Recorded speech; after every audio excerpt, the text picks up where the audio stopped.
So instead of you telling yourself no, what you can do is employ a technique like this 10-minute rule. 10 minutes of doing what psychologists call surfing the urge.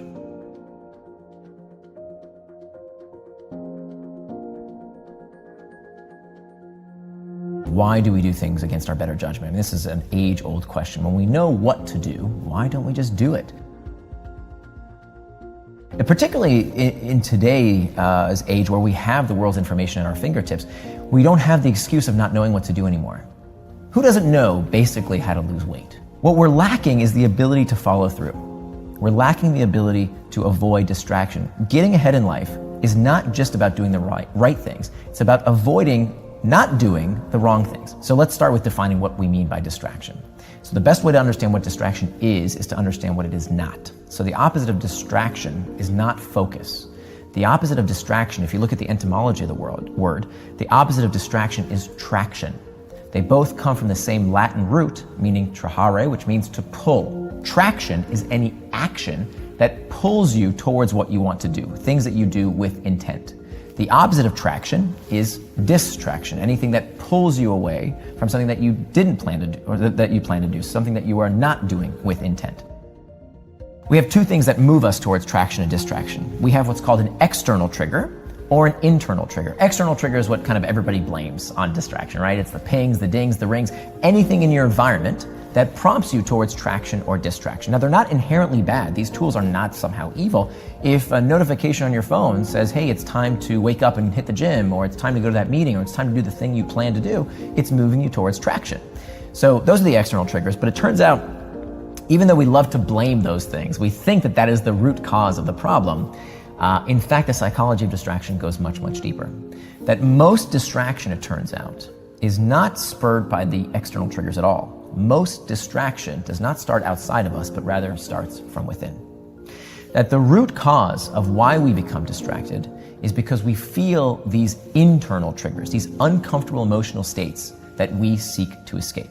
So if we're going to answer Plato's question of why do we get distracted, why do we do things against our better judgment, we have to start one layer deeper with first principles of why do we do anything? What's the nature of human motivation? And when you think about it, most people will tell you some version of carrots and sticks, that it's about the pursuit of pleasure and the avoidance of pain. This is Freud's pleasure principle. Yeah. But neurologically speaking, that's not true. That in fact, we do not do things in the pursuit of pleasure and the avoidance of pain. That neurologically speaking, we only do things for one reason, and that is to avoid discomfort. Physiologically, we know this is true. If you go outside and it's cold, that's not comfortable, what do? You put on a coat. And when you go back inside, now it's too hot, that's not comfortable, you take it off. If you're hungry, you feel hunger pangs, you eat. And when you're stuffed, oh, that doesn't feel good, you stop eating. So physiologically, we feel this all the time. This is called the homeostatic response. The same rules apply with psychological sensations, not just with physiological sensations. So when you're feeling lonely, check Facebook. When you're uncertain, you Google. When you're bored, check the news, check sports scores, check Reddit, Pinterest, whatever. All of these things cater to these uncomfortable sensations. So that means if all human behavior is spurred by a desire to escape discomfort, that means time management is pain management. So this was a study done by Timothy Wilson where they put people in a room and they said there's nothing in this room to do except for we're going to put a band on your arm and it's going to be connected to a button that you can press on. This button will give you a painful electrical shock. Something like 60% of men and about 20% of women administer the shock. That we are so uncomfortable doing nothing that we just want to feel something. We need some kind of sensation. This is by design. We have this instinct of feeling bored to prod us to go do something, to go search, to find better resources, to improve our lot in life.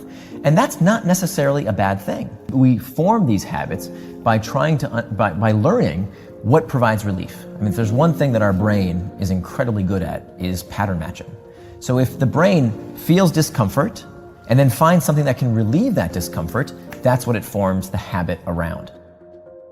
One of the things that people do that doesn't work is strict abstinence. Now, strict abstinence is when you tell yourself, I am not going to do that thing, right? Just say no, like Nancy Reagan told us in the 1980s. And it turns out that strict abstinence for many behaviors backfires, particularly behaviors that are very difficult to avoid completely. How do you abstain from food if you're on a diet? We have to eat. How do you abstain from technology these days? I mean, it's imperative to do our jobs. We can't just say, stop using email for 30 days, you'll lose your job, you'll get fired. When we do abstain, when we tell ourselves, no, absolutely not, it's almost like pulling on a rubber band. That when you pull on a rubber band and you stretch it, and you let go, it doesn't just go back to where you started, it ricochets even further. And that's what happens when we employ strict abstinence. We tell ourselves, don't do it. Okay, fine, I'll give in. And that sensation of relieving the discomfort of telling yourself not to is itself pleasurable. This is a big reason why smokers get addicted to cigarettes. Smokers, when they are mindful about the experience of smoking, they actually rate it as not pleasurable. It's stinky, it's not very pleasurable. There's nothing inherently pleasurable. Nicotine does make you feel a certain way, but many smokers don't actually report it makes them feel good. It just makes them feel something.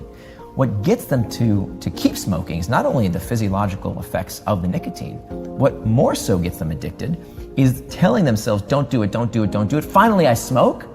And now I'm relieved of the discomfort of having to tell myself, don't do it. So strict abstinence oftentimes backfires because when we finally do give in, we are wiring our neural circuitry to expect, when I feel the discomfort of not wanting something, giving in makes it feel so pleasurable, not because the behavior itself is pleasurable, but because it relieves us of the discomfort of telling ourselves no. So instead of you telling yourself no, what you can do is employ a technique like this 10-minute rule, where here's how it works. You tell yourself that you can give in to any distraction, whether that distraction is checking email when you want to work on a big project, whether that you're tempted to Google something or eat that piece of chocolate cake you don't want to have. You can give in to that distraction in 10 minutes.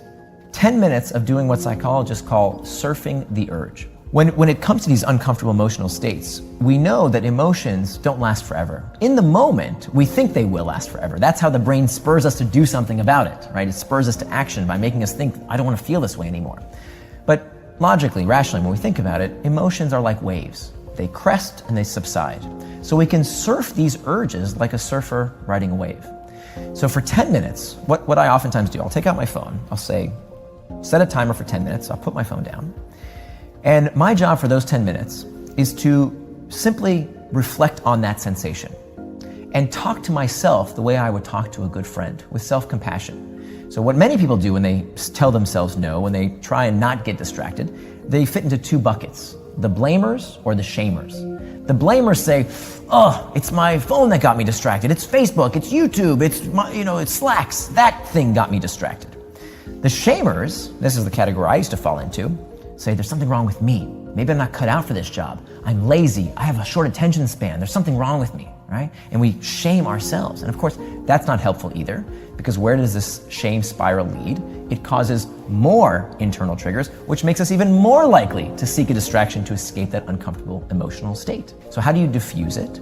You don't become contemptuous, you become curious. So for 10 minutes, your job is to reflect on that sensation, to feel that sensation with curiosity rather than contempt, or to get back to the task at hand. And 9 times out of 10, by just setting that 10-minute rule and saying, I can give into that distraction, I can have that chocolate cake, I can go check my email or Google or whatever it is that I am tempted to do, but in 10 minutes. It's an incredibly effective and simple technique.